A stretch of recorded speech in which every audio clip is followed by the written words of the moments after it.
পারেনি সেই সময়। কলকাতার রাজপথে দাঁড়িয়ে কি বললেন, যেখানে 20-25টা মুসলমান নামাজ পড়বে সেখানে নাকি ওয়াকাফ হয়ে যাবে। আর এখানে তো মুসলিম সমাজের যারা আছেন কেউ বলতে পারবেন এই ধরনের কোন জায়গা বলা আছে? অত সহজ একটা মসজিদ ওয়াকাফ হওয়া, একটা মসজিদ হওয়া হয়ে যাবে, এমনি মসজিদ হয়ে যাবে। আপনি যদি মনে করেন আপনার এটা মসজিদের জন্য দেবো, অত সহজ আগে অক্ষে লিল্লাহ করতে হবে, তারপর তো মসজিদের ঠিক হবে। কিন্তু এটা তখন বলেছে, আমি তখনও বুঝতে পারিনি। তার কিছুদিন পরেই দেখলাম হিন্দুত্বের পোস্টার হয়, বিজেপির পোস্টার হয়, যোগী আদিত্যনাথকে তিনি গিয়ে ফুল দিচ্ছে। এতে বুঝতে পারলাম যে একটা কানেকশন একটা তলায় তলায় ছিল, এবার প্রকাশ্যে আনছে। বিজেপি এটাকে নিয়ে খুব মার্কেটিং করছে, আর আমরা যারা যেখানে পাচ্ছি মিটিং মিছিল করে বলছি যে মাদ্রাসা মসজিদ দখল করলে, হ্যান্ড করলে, কান করলে, কিন্তু টু দ্য পয়েন্ট আমি সত্যি বলছি, আমি নিজেকে বড় বলছি না, খুব কম বক্তা এই বিষয়ে বলেছে। আমি টু দ্য পয়েন্ট বলতে চাইছি, ওই মাদ্রাসা মসজিদ দখল করলে, মাদ্রাসা মসজিদ দখল হয়ে আছে ভাই। এখন তৃণমূলের দখল আছে, এখানে বিজেপির দখলে যাবে, এটাই তফাৎ। আপনারা দেখলেন না দুয়ারে মমতা নাকি একটা প্রকল্প ছিল না, দুয়ারে সরকার নাই, মমতার ছবি টবি দিয়ে দিদিকে এই ধরনের কোন প্রকল্প মসজিদে ঢুকে গিয়েছিল না তৃণমূলের এমএলএ, ওখানে গিয়ে প্রচার করছিল, দখল তো অলরেডি করে রেখে দিয়েছে। কিন্তু আপনাদেরকে ফ্যাক্ট বুঝতে হবে কেন এটা করতে চাইছে, এটা করে লাভ লসটা কার হবে। সর্বপ্রথম বলি, বিজেপি যে অভিযোগটা করে, যেখানে ওয়াকাফ বোর্ড তার ঝান্ডা, তার বোর্ড লাগালে ওয়াকাফ বলে, এটা সম্পূর্ণ মিথ্যা মিথ্যা মিথ্যা। যদি কেউ এটা নিয়ে আমার সাথে ডিবেটে বসতে চায়, তার সাথে আমি একা ডিবেটে থাকবো, অন্যদিকে যত এক্সপার্ট থাকবে তাদের থাকুক, আমার কোনো সমস্যা নেই। সারা ওয়েস্ট বেঙ্গল ভারতবর্ষের যে কোনো প্রান্ত থেকে নিয়ে এসে দান করাবেন, আমি তার সাথে ডিবেট করতে প্রস্তুত আছি।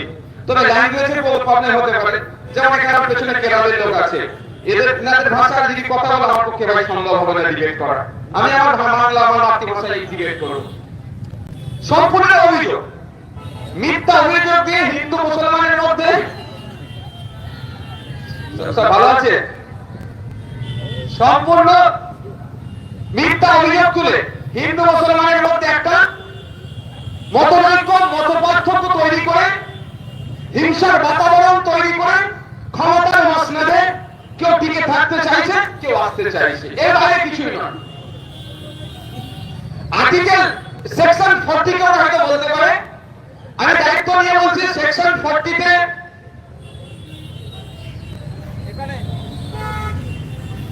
এখানে আমার দুটো আছে, একটা হচ্ছে প্রিন্সিপাল অ্যাক্ট 1995 এর যে সেকশন, মানে যেটা আইন তৈরি হয়েছিল তার কপি আছে, যেটা অ্যামেন্ডমেন্ট করছে, সংশোধনী করছে, তারও কপি আমার হাতে আছে।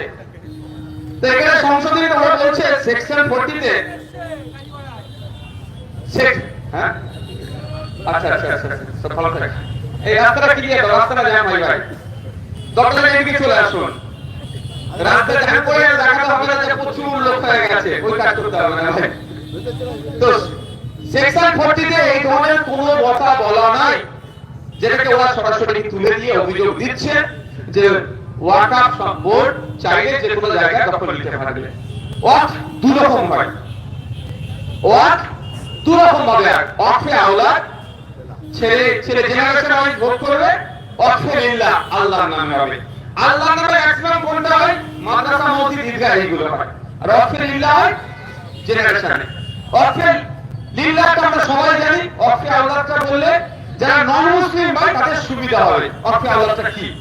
ওয়াকফে আওলাদ এটাই যে আপনি দেখলেন যে আমার 10 বিঘে 5 বিঘে কিছু একটা সম্পত্তি আছে, আমার দুই ছেলে, আমি যদি এটা ছেলেদেরকে সরাসরি দিয়ে যাই, দুজনে হাফ হাফ করে রাখবে, বাকি নিয়ে বেঁচে কিনে খেয়ে নিতে পারে আমার নাতি পুতা, তারপরে জেনারেশন এই জায়গা থেকে আর এনজয় করতে পারবে না।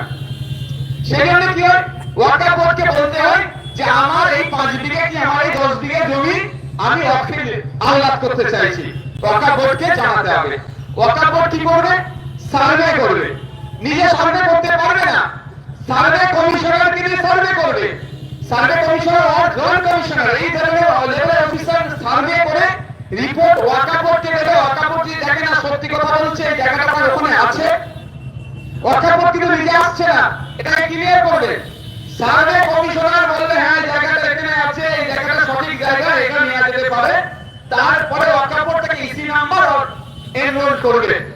সম্পত্তির মধ্যে। তাহলে সম্পূর্ণ যে অভিযোগ করা হচ্ছে ওটা মিথ্যাচার। দ্বিতীয় একটা অভিযোগ আসছে কি, ওয়াকফ যদি আপনার এখানে এসে দাঁড়িয়ে ঝান্ডা লাগিয়ে বলে দেয় এটা ওয়াকফের, তাহলে মামলাটা কোথায় হবে? ট্রাইব্যুনালে হবে। ট্রাইব্যুনাল যেটা রায় হবে সেটা নাকি সুপ্রিম পাওয়ার, ওদের রাষ্ট্রপতির উপরে পাওয়ার, রাষ্ট্রপতি নাকি পারবে না। ঘোড়ার দিক। আসলে এরা সব জানে, সব পড়ে। আমি বলবো না এরা সংবিধান পড়েনি, আমি এটা একবারের জন্য বলবো না, পড়েছে, আমাদের থেকে ভালো করে পড়েছে, আমাদের থেকে ভালো করে পড়েছে, কিন্তু এরা সত্য কথা বলবে না। ট্রাইব্যুনালের এমন কোন অপশন নাই যে ট্রাইব্যুনাল যেটা রায় দিয়েছে ওটাই ফাইনাল। ট্রাইব্যুনাল তৈরি হয়েছে সংবিধানের 226 কে সামনে রেখে। পশ্চিমবাংলা, ভারতবর্ষে যত ধরনের ট্রাইব্যুনাল আছে, আপনি আমি যদি ট্রাইব্যুনালে মামলা করি, যদি মনে হয় আপনার আমার যে রায়টা আমার পছন্দ হয়নি, হয়তো এরকম আমরা বারাসাত, আপনাদের সাব ডিভিশন কোর্ট কোথায়? বারাসাতে, আবার জজ কোর্টে বারাসাতে। সাব ডিভিশন কোর্টের রায়টাকে যদি না পছন্দ হয় এটা কোথায় যায়? জজ কোর্টে।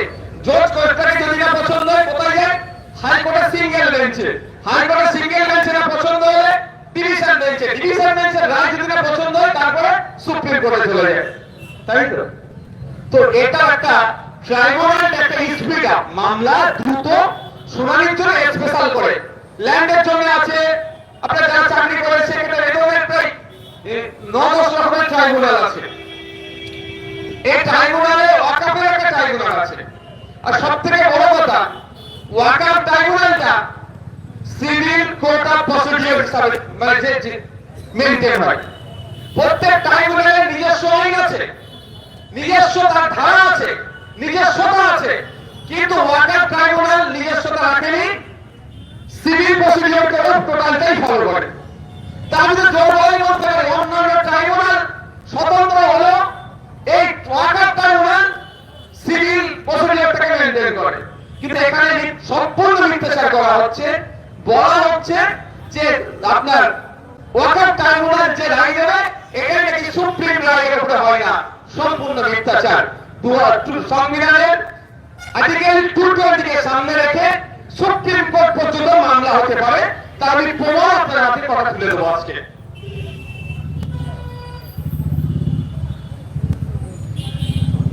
আমার হাতে বেশ কিছু জাজমেন্ট আছে, S M. Shahid Alam versus and others versus Jyotiranjan Banerjee.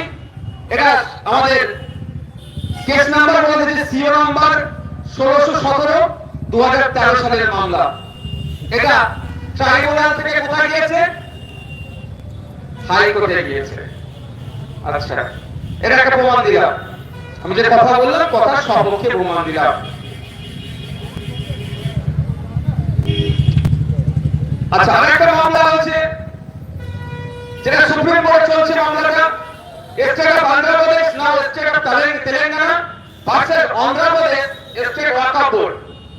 2022 সালের মামলা আমি দেখা দিচ্ছি। এটা তাহলে ওয়াকফ বোর্ডের মামলা সুপ্রিম কোর্টে হচ্ছে, ওয়াকফ বোর্ডের মামলা হাইকোর্টে হচ্ছে। তাহলে ইতিপূর্বে যারা মিথ্যাচার করছে, হিন্দু মুসলমানের মধ্যে ঐক্যের মধ্যে বিভেদ লাগিয়ে শুধু ভোট ব্যাংকে বাড়ানোর চেষ্টা করছে, মুসলমানদের সম্পর্কে ভুল বার্তা বা ট্রাইব্যুনাল সম্পর্কে যারা ভুল বার্তা দিচ্ছে তাদের যোগ্য জবাব দেওয়া হয়। এটাকে যদি কেউ ভুল প্রমাণ করতে চান, কেউ যদি আমাদের ডিবেটে বসতে চায়, আমি প্রস্তুত আছি। শুধু সকাল সকাল বলবেন না, সকাল থেকে ঘুম থেকে উঠতে আমাদের কষ্ট লাগে ভাই। 10টা-11টার পরে বলবেন, আমি প্রস্তুত আছি। সারা রাত জাগিয়ে রাখবেন, মামলা ডিবেটে আমি রাজি আছি। তো ব্যাপারটা হচ্ছে আমাদের মধ্যে শুধুমাত্র এই মিথ্যাচার করে আমাদের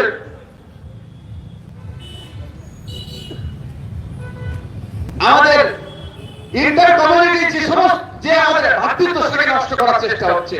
তাহলে আপনারা বলতে পারেন তাহলে ওয়াকফ বোর্ডের এই সংশোধনী নিয়ে কি করতে চাইছে? 40-এর অধিক সংশোধনী এনেছে, করতে এতটুকুই চাইছে, এতদিন রাজ্য সরকারগুলো ওয়াকফ সম্পত্তি লুটে খেত, এতদিন তৃণমূলের নেতারা ওয়াকফ সম্পত্তিগুলো লুটে খেত। মোদীজি বলছে আর হবে না, মমতার শিষ্যরা খাবে না, আমরা খাবো। এবারে শুভেন্দু অধিকারী খেতে চাইছে, এর বাইরে কিছুই নয়। এই যে ভুল রাল বুঝে ঘোড়ার ডিমের গায়ে কিছুই নয়। কিন্তু একটা জায়গায় হিন্দু মুসলমানের মধ্যে একটা মত পার্থক্য তৈরি করার চেষ্টা হচ্ছে। আমরা অনেকে বক্তব্য দিচ্ছি, কিন্তু একটু হয়তো ডিটেলস আমার মনে হয় দেওয়া দরকার, না এটা ভুল বার্তা যাবে। বার্তাটা কি ভুল যাবে বা কি এটাকে অপব্যাখ্যা করছে? ওয়াকাফ বোর্ডে এতদিন পর্যন্ত যারা ম্যানেজমেন্টে থাকবে কোন নন মুসলিম থাকতে পারে না।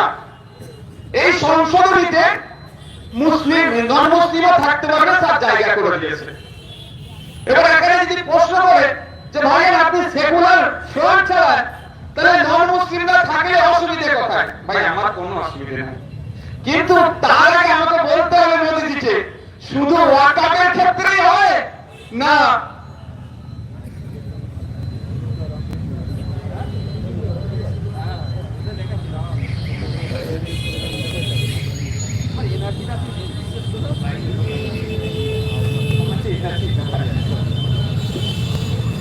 এবার প্রশ্ন হচ্ছে ভাই উত্তরপ্রদেশ শ্রী কাশী বিশ্বনাথ টেম্পল অ্যাক্ট 1983 সালে তৈরি হয়েছে। সেখানে বলা হচ্ছে কোন ব্যক্তি, আমি জাস্ট ট্রান্সলেটটা করে দিচ্ছি, সেখানে 2 নম্বর সেকশন 2 তে বলা হচ্ছে, সরি সেকশন 3 তে বলা হচ্ছে কোন ব্যক্তি তিনি যদি একজন হিন্দু না হন তাহলে তিনি এই মন্দির ট্রাস্টির মধ্যে আসতে পারবেন। এবার সে হিন্দু সমাজে হওয়ার পরে ট্রাস্টিতে আসলো, কিন্তু তার যদি মনে হয় তিনি ধর্ম চেঞ্জ করবেন তাহলে সাথে সাথে তাকে সেই পদ থেকে বার করে দেওয়া হবে। এটা কোন নিয়ম? অনেকে বলছেন আপনার ওয়াকাফ বোর্ড শুধু মুসলমানদের, হিন্দুদের জন্য কেন নাই? আর এটা অনেকে বলছেন এটা শুধু বিজেপি বলছে। The Hindu Religious Endowment Act 1800 সাল থেকে তৈরি হয়েছে, তারা এটাকে লুকিয়ে রাখার চেষ্টা করছে। ব্যাপারটা হচ্ছে এটা শুধু উত্তরপ্রদেশ নয়, আপনি চলে আসুন ওই উত্তরপ্রদেশ বোর্ডের সেকশন 6 সাবসেকশন 3 তে দেখবেন, সেখানেও বলা আছে যে হিন্দু ছাড়া কেউ এখানে থাকতে পারবে না এই ট্রাস্টির আন্ডারে। তামিলনাড়ুতে চলে যান, The Tamil Nadu Hindu Religious and Charitable Endowments দেখেন, ওখানে সরাসরি বলা আছে সেকশন 10 এ তো বলা আছে অতিরিক্ত কমিশনার, প্রত্যেক জয়েন্ট ডেপুটি কমিশনার যে কেউ থাকুক না কেন প্রত্যেককে হিন্দু ধর্মের অনুসারী হতে হবে। তার ধর্মীয় প্র্যাকটিস চলছে, সেখানে আমি মুসলমান যে কি করবো? এটা দীর্ঘদিন ধরে আসছে। আপনি বলেন আপনাদের এখান থেকে একটু আগিয়ে গেলে কি পড়বে? বিখ্যাত ধাম আছে, কচুয়া ধাম আছে না, চাকলা ধাম আছে। সেখানে চাকলা ধামের পাশে তো আমরা প্রায় যাই আমাদের প্রোগ্রাম করতে। চাকলা ধামের একটা নির্দিষ্ট অ্যাক্ট আছে, একটা নির্দিষ্ট বডি আছে, একটা নির্দিষ্ট ট্রাস্টি আছে, সেখানেও দেখবেন খুঁজে পেলে এই ধরনের লেখা আছে। এটা স্বাভাবিক, অস্বাভাবিক কিছু নয়। যারা লিখেছে তারা সাম্প্রদায়িক নয়, আমি মনে করি তারা তাদের ধর্মীয় স্থানটা কিভাবে চলবে না চলবে তাদের ধর্মের মানুষরা পরিচালনা করবে। ঠিক ওয়াকাফের মতোই তারা তাদের একটা নির্দিষ্ট আইন আছে। তামিলনাড়ুতে আছে, আপনি কর্ণাটকাতে পাবেন সেম আইন, চলে যাবেন অন্ধ্রপ্রদেশে, সব আপনি কপি চাইলে দিতে পারবো, অন্ধ্রপ্রদেশে আছে। আমি এটা বললাম না, রিলিজিয়াস এন্ডাওমেন্ট অ্যাক্ট 1863 সালে, সেখানেও আপনি দেখতে পাবেন এই ধরনের কথা ঢুকানো আছে। শুধুমাত্র এতদিন পরে বিজেপির কেন ঘুম ভেঙেছে? কিছুই নয়, ওয়াকাফের ভ্যালুয়েবল প্রপার্টি গুলো নিয়ে আদানি আম্বানিদেরকে দিতে হবে। আদানি আম্বানি তথা শিল্পপতিদেরকে দিচ্ছে, তার প্রমাণ হিসাবে বলছি আপনাকে, 1 বছর পিছনে যান 2023 সালে, তখন আমাদেরকে আক্রমণ করেনি না, ওই জন্য আমরা অত গান করিনি। তখন আক্রমণের লক্ষ্য ছিল আদিবাসীরা। 2006 ফরেস্ট রাইট অ্যাক্টকে অ্যামেন্ডমেন্টের নামে ওখানে জঙ্গলের যে স্বাভাবিক অধিকার আছে কিছুটা হলো ওই সংশোধনীর নামে খর্ব করে, আবার পুঁজিপতিদেরকে জঙ্গল কেটে সাফ করে রিসর্ট বানাবার জায়গা তৈরি করে দিচ্ছে এই বিজেপি সরকার। সেই সময় কিন্তু আমি চুপ ছিলাম। ফলে আপনারা যখন যারা আসছে তখন আমি আমার পাশে আদিবাসী ভাইকে পাচ্ছি না। ওই জন্য আমার বারবার বলে আসি আমি যে আপনাদেরকে যা ধর্ম বর্ণ দেখলে হবে না, যে অন্যায় হচ্ছে অন্যায়ের বিরুদ্ধে কথা বলতে হবে।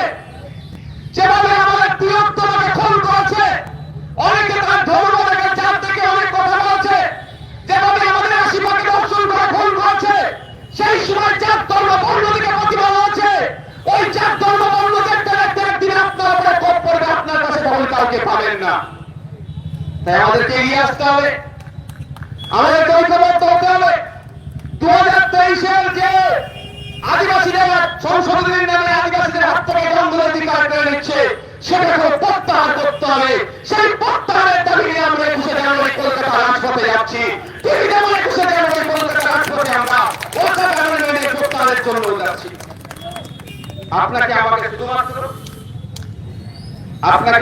শুধুমাত্র বুঝিয়ে আপনার আমার মধ্যে, আপনার আমার অগোচরে সাম্প্রদায়িকতা ঢুকিয়ে দিয়ে ভোট ব্যাংক করে আপনাকে আমাকে রেখে দিয়ে আর অন্য কোনো জায়গায় দরকার নাই। শুধু ক্ষমতার মসনদে ওরা থাকতে চাইছে। আর আপনি যখনই প্রশ্ন করবেন ক্ষুধার্তের সূচকে আমার দেশের অবস্থান কি, আমার মহান ভারতবর্ষ যে সংবিধান আমরা পেয়েছি, পৃথিবীর বৃহত্তম লিখিত সংবিধান পেয়েছি, সেখানে খাদ্যের অধিকার, মৌলিক অধিকারের কথা বলা আছে। অর্থাৎ আমাকে খিদে লেগেছে, রাষ্ট্র দায়িত্ব আমাকে খাবার দিতে হবে। তুমি পারো ইচ্ছা চলে যাও, তুমি কন্টেস্ট করতে যখন এসেছো, তুমি দায়িত্ব নেবে বলে এসেছো, 140 কোটি মানুষের দায়িত্ব নেবে বলে এসেছো, দায়িত্ব নেওয়ার ব্যর্থ হয়েছে। এখন ক্ষুধার সূচকে আমাদের দেশ 105-এ আছে। কটা দেশকে সমীক্ষা চালিয়েছে? 127টি দেশকে সমীক্ষা চালিয়ে কোন দেশের মানুষ সব থেকে বেশি ক্ষুধার্ত, আমরা সেঞ্চুরি হাঁকিয়ে দিয়েছি। দুর্ভাগ্য আমাদের, আমরা এই মহান দেশে লাখো লাখো মানুষ রাত্রিতে না খেয়ে বা দিনে একবেলা না খেয়ে তারা দিন কাটিয়ে দিচ্ছে। আমাদের এর বিরুদ্ধে আমাদের কথা বলতে হবে। যখন আপনি প্রশ্ন করলেন, যখন আপনি বলবেন আমার কনসেন্ট্রেট ব্রেক হচ্ছে, তাহলে সামনের দিকে আসো, যত তারিখ ধরেছে সামনে দিকে, আমার কনসেন্ট্রেট ব্রেক হচ্ছে। হয় যখন আপনি প্রশ্ন তুলছেন এই মানুষগুলো রাত্রে না খেয়ে ঘুমাচ্ছে কেন, দিনে একবেলা খেতে পারছে না কেন, রাষ্ট্র কি করছে, রাজ্য কি করছে, তখন আপনাকে বলছে ওই এক মসজিদের নিজে মন্দির খুঁজে যাচ্ছি তো বার করবো। যখন আপনি বলছেন এই মানুষগুলো দলিত আদিবাসী পিছড়া বর্গের মুসলমান সহ এমন আছে উচ্চবর্ণের মানুষ, আমার একটা ধারণা আছে বন্ধুরা আপনার ক্লিয়ার করতে হবে, ব্রাহ্মণরা নাকি সব পরিষেবা পেয়ে যায়। এটা আমি অন ক্যামেরা বলছি। এই ধরনের অনেক উচ্চবর্ণের মানুষ আছে যারা তাদের অর্থের অভাবে তাদের বাচ্চাগুলোকে খাওয়াতে পারছে না, যারা অর্থের অভাবে তাদের দুমুঠো ঠিকঠাক খেতে পারছে না, তাদের কাছে আমরা আছি। কিন্তু যখন আপনি প্রশ্ন করছেন মমতা ব্যানার্জি সরকারকে যে আপনি বলছেন রেশন দিচ্ছি কিন্তু ক্ষুধার সংখ্যা বেড়ে যাচ্ছে কেন, বলছে ওই তো দীঘায় জগন্নাথ মন্দির করে দিয়েছি। যখন আপনি প্রশ্ন করছেন এই মূল্যে পড়ার ছেলেরা খেতে পাচ্ছে না কেন, বলছে ওই তো ইমাম ভাতা দিয়েছি। যখন আপনি প্রশ্ন করছেন আদিবাসী পড়ার ছেলেরা ক্ষুধার্তের সংখ্যা বেড়ে যাচ্ছে, অপুষ্টিতে ভুগছে, তখন কি বলছে এই তো জয় জোহর প্রকল্প দিয়ে দিয়েছি। আপনাকে আমাকে একটু পিছিয়ে আসো না ভাই, ওদের অসুবিধা হচ্ছে। আপনাকে আপনি আমি যখন এ প্রশ্ন করছি, আপনার খাদ্যের কথা বলছি, আমার অধিকারের কথা বলছি, আপনাকে কি বলছে খাজা অধিকারের মাঝে নিচে তো আমি দুটোর মন্দির খুঁজে দিচ্ছি রে বাবু। এতে আমাদেরকে মাতিয়ে রেখেছে। আমি ওদিকে যাওয়ার একটা কারণ, কেন্দ্র সরকার সম্পূর্ণরূপে ব্যর্থ হয়েছে। শুধুমাত্র লাভবান কারা হয়েছে, রাজনৈতিক কারবারিরা হয়েছে আর শিল্পপতিরা হয়েছে। 2014 সালে যে আদানির ওয়ার্ল্ড রিচেস্ট যে পার্সনদের মধ্যে, বিশ্বের ধনীতম ব্যক্তিদের মধ্যে 500 নিচে তিনি ছিলেন না, 500 উপরে তার র্যাঙ্ক ছিল। আর আজকে ডেকে দেখো, মানে এখন তো ওর শেয়ার টিয়ার নিয়ে ঘটনা হওয়ার পর একটু পিছিয়ে গেছে, ও টপ 10 এর মধ্যে চলে এসেছিল। কিন্তু আপনার এই বাজারে একবার জিজ্ঞাসা করুন তো রাম কাকুর ছেলেটাকে,